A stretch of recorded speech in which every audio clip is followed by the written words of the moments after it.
Esse horizonte de pedras e morros dá uma boa fotografia, mas só fica bem mesmo na imagem. Não combina com máquinas no campo, tecnologia moderna.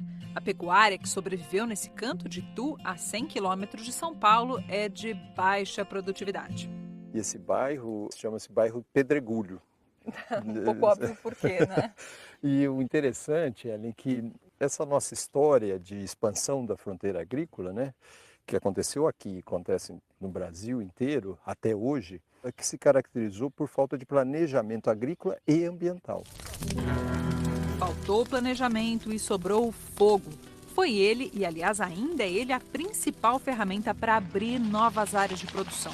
Só que o fogo não escolhe onde parar. Não desvia de pedra, de morro, nem de terra pobre. Lugares ruins para a agricultura acabaram mesmo assim sem vegetação nativa. Terras que foram abertas, que hoje, na maioria das vezes, estão ocupadas com pastagens, que são áreas de baixa aptidão agrícola que não tem como ter alta produtividade. Tem muita área assim? Você vai levar um susto, Ellen, porque em São Paulo, um estado completamente agrícola, os números apontam para algo em torno de 1 milhão de hectares nessas condições.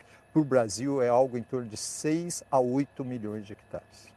É uma área quase do tamanho do Rio de Janeiro e Espírito Santo juntos. Terrenos pobres para agropecuária, mas ótimos para floresta. A Fazenda Capuava se encaixa nesse perfil. Foi aqui que o Laboratório de Ecologia e Restauração Florestal da Exalc testou com sucesso técnicas para reconstruir a Mata Atlântica, que um dia ocupou tudo por aqui. A primeira medida foi cercar áreas de baixa produtividade.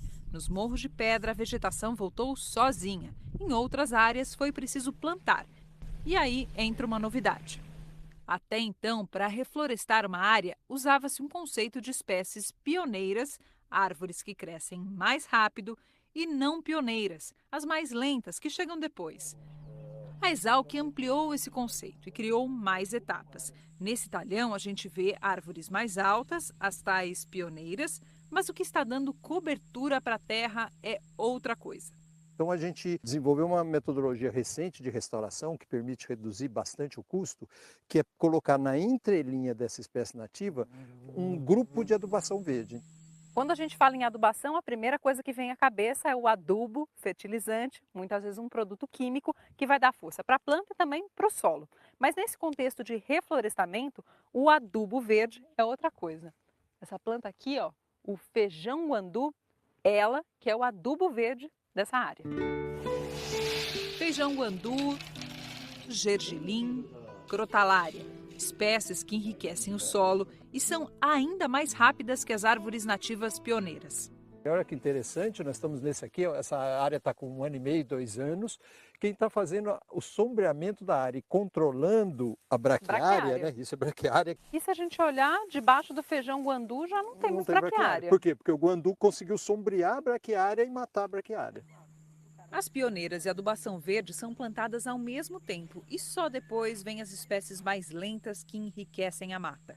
Uma floresta forte, ela é necessariamente uma floresta diversa. Tem essa confusão de imagem, muitas plantas crescendo, fica até um pouco difícil de me ver.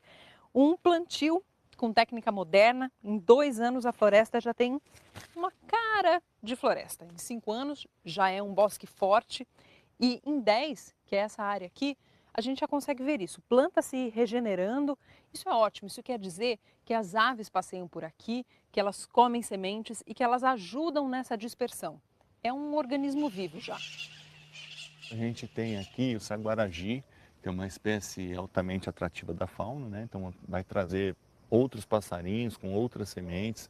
A gente tem o ingá, que é uma espécie altamente melífera, né? Ela atrai as abelhas, então vai sustentar os polinizadores. A gente tem, por exemplo, também o angico, que é uma leguminosa típica, ela vai enriquecer o solo, quebrar a compactação, né? Então, são várias espécies, cada uma com a sua função. O agrônomo André é especialista em plantas. Está à frente desse viveiro em Piracicaba. Aqui, centenas de espécies abastecem pesquisas e reflorestamentos. Tem de vários tipos. Pequenininhas, em tubetes, plantas maiores e sementes variadas que vão direto para o campo. A restauração florestal ela também pode se valer de técnicas já consagradas na agricultura. Um exemplo é o plantio direto, já muito conhecido no Brasil todo.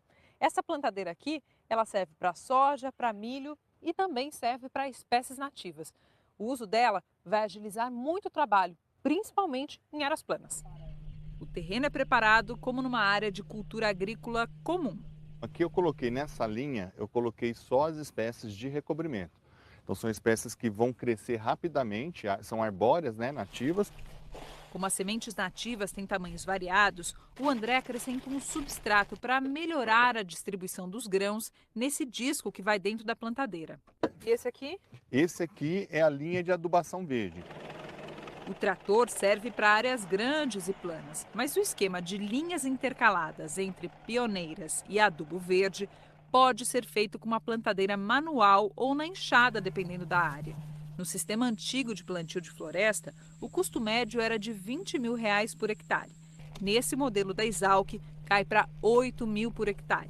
A manutenção é bem menor. Aos poucos, a adubação verde vira matéria orgânica rica para o solo, como aconteceu nesse talhão de reflorestamento mais antigo na fazenda Capuava. O pasto nunca mais. Essa figueira já está aqui na fazenda há alguns anos, na verdade há algumas décadas. Ela viu toda a modificação do entorno. Era debaixo exatamente dessa árvore que ficava o coxo do gado que pastava nessa área aqui.